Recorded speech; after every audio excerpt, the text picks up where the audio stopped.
Bike தூண்டி விட்டவன் நின்றுட்டு இருக்கலாம். அவனை ஒரு கேள்வி கேட்கலாம். நாங்க கேட்க போனோம்னா கை ஒங்கிட்டு வராரு அடிக்கிறதுக்கு. ஆசை 60 நாள் மோகம் 30 நாள் என்ற இந்த பழமொழி உண்மை மொழியானது கணபதிபாளையத்தில். காதல் திருமணம் செய்த 63 நாளில் புது பெண் எடுத்த விபரீத முடிவிற்கு என்ன காரணம்? யார் காரணம்? விடை தெரியாமல் கொந்தளித்து போய் உள்ளனர் பெண் வீட்டார். ஒரு கொலை பண்ணவன் நின்றுட்டு இருக்கலாம். பைக் தூண்டி விட்டவன் நின்றுட்டு இருக்கலாம். அவனை ஒரு கேள்வி கேட்கலாம். நாங்க கேட்க போனோம்னா கை ஒங்கிட்டு வராரு அடிக்கிறதுக்கு. ஈரோடு அருகே உள்ள கணபதிபாளையத்தை சேர்ந்தவர் சித்ரா.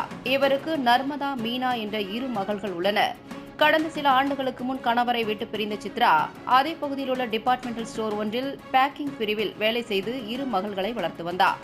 இவரது 2வது மகள் மீனாவும் 12வது படித்துவிட்டு தாயிற்கு உதவியாக அதே டிபார்ட்மெண்டல் ஸ்டோரில் வேலை செய்து வந்தார். இந்நிலையில் கணபதிபாளையம் அருகே உள்ள மன்னாதம்பாளையத்தை சேர்ந்தவர் சுப்பிரமணி மகன் யுவராஜ். இவர் சென்னையில் உள்ள சித்த மருந்து விற்பனை நிறுவனத்தில் மேலாளராக வேலை செய்து வந்தார். மீனாவும் யுவராஜுவும் அடிக்கடி சந்திக்கும் வாய்ப்பு ஏற்பட்டதால் இருவருக்கும் இடையே பழக்கம் ஏற்பட்டு நாளடைவில் காதலாக மாறியது. யுவராஜ் சென்னையில் வேலை செய்து வந்தாலும் அவ்வப்போது விடுமுறையில் வீட்டிற்கு வரும்போது மீனாவை நேரில் சந்தித்து வந்துள்ளார். அதைத் தொடர்ந்து காதலர்கள் இருவரும் கடந்த 4 ஆண்டுகளாக செல்போனில் காதலை வளர்த்து வந்துள்ளனர். இந்நிலையில் இவர்களது காதல் கடந்த சில மாதங்களுக்கு முன் 2 குடும்பத்தினருக்கும் தெரிய வந்தது.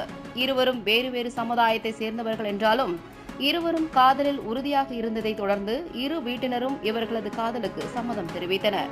காதலுக்கு சாதி தடையாக இருக்குமோ என காதலர்கள் பயந்த நிலையில் இவர்களது காதலுக்கு 2 வீட்டினரும் பச்சை கொடி காட்டியதால் காதலர்கள் இருவரும் மகிழ்ச்சியில் திளைத்தனர். அதைத் தொடர்ந்து இருவருக்கும் திருமணம் செய்து வைக்க 2 குடும்பத்தினரும் முடிவு செய்யவே திருமண நாட்களை எண்ணி கனவுகளுடன் காத்திருந்தனர்.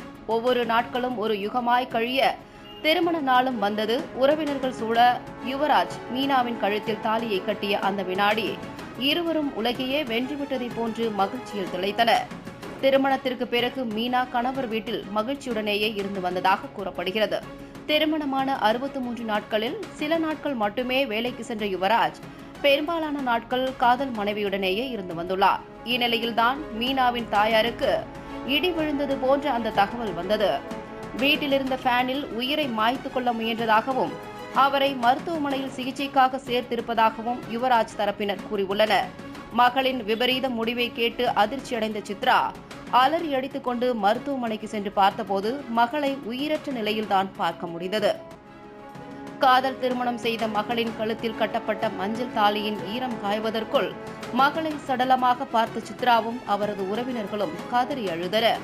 இது குறித்து தகவல் அறிந்த ஈரோடு தாலுகா காவல் நிலைய போலீசார் வழக்கு பதிவு செய்து விசாரணை நடத்தி வருகின்றனர்.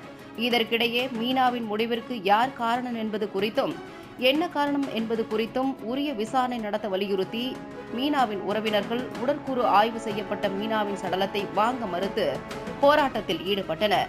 அதைத் தொடர்ந்து ஈரோடு மாவட்ட காவல்துறை கண்காணிப்பாளர் அலுவலகம் சென்ற மீனாவின் உறவினர்கள் அவரது இறப்பிற்கு காரணமானவர்கள் மீது உரிய நடவடிக்கை எடுக்க வலியுறுத்தி மனு அளித்தனர். மனுவை பெற்றுக்கொண்ட காவல்துறையினர் உரிய விசாரணை நடத்தி நடவடிக்கை எடுப்பதாக உறுதியளித்ததை தொடர்ந்து அங்கிருந்து கலைந்து சென்று மீனாவின் சடலத்தை பெற்றுக் கொண்டனர். ஆசை 60 நாள் மோகம் 30 நாள் என்ற பழமொழிக்கேற்ப காதல் திருமணம் செய்த 63 நாளில் புது பெண்ணின் விபரீத முடிவு பெரும் அதிர்ச்சியை ஏற்படுத்தியுள்ளது. ஒரு வாரமா அந்த பிள்ளையை டார்ச்சர் பண்ணியிருக்கானா, ஆனால் அந்த பிள்ளை எதனால செத்துச்சுன்னு கேட்டால் சொல்லவும் மாட்டேங்கிறாங்க. போஸ்ட்மார்ட்டம் ரிப்போர்ட் கொடுத்தாச்சு, எல்லாமே பண்ணியாச்சு. உயர் அதிகாரிகிட்ட போய் நாங்கள் கேட்குறோம். அவங்களே தான் பதுக்க பார்க்குறாங்களே தவிர கடைசி வரைக்கும் பிள்ளைக்கு என்னாச்சு, எதனால நாங்கள் ரீசன் மட்டும் தான் கேட்டோம். அந்த பிள்ளை எதனால செத்தா அதை மட்டும் சொல்ல சொன்னால்